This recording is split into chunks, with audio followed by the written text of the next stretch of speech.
My moer is so suur. En nou my suster, wat gaan aan? Jou niggie.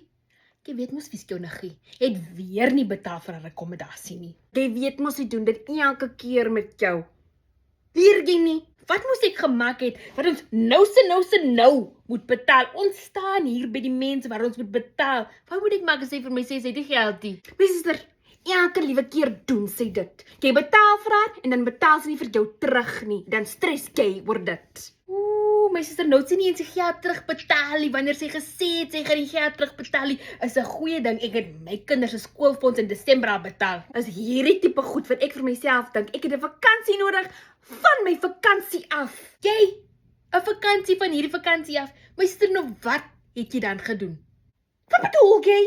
Ek bedoel, sê my net, wat het jy gedoen? Ek het die akkommodasie gekry, ek het die karre gereël vir almal, ek het die kos gereël en toe ons daar kom, was almal happy met my gewees. My suster, kom ek sê jy net een ding, vinnig. Al die goeders wat jy gedoen het, die beplanning het ek saam met jou gedoen voor die tyd. En toe ons daar aankom by die vakansie, het jy net gesit en vir mense rondgesit. Vra vir enigiemand. Ja, my suster, kan jy so sê en dink van my? Ek het seker gemaak almal was happy go lucky. Okay, my suster, so jy het vir ons spys gehold. Ja, my suster, ek het die spys gehold. So ons moet jou seker betaal volgende keer, hè? Nee, regtig, moet jy so sarkasties wees. Nog as vir hom betaal. Anyways, nou, ons moet seker iets eet vanaand.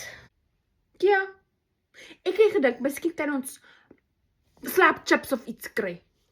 Okay, nou, my suster, jy weet mos is Januarie. So, ons moet nog die petrol betaal wat by die slapchips uitkom. So, gaan jy betaal? Ek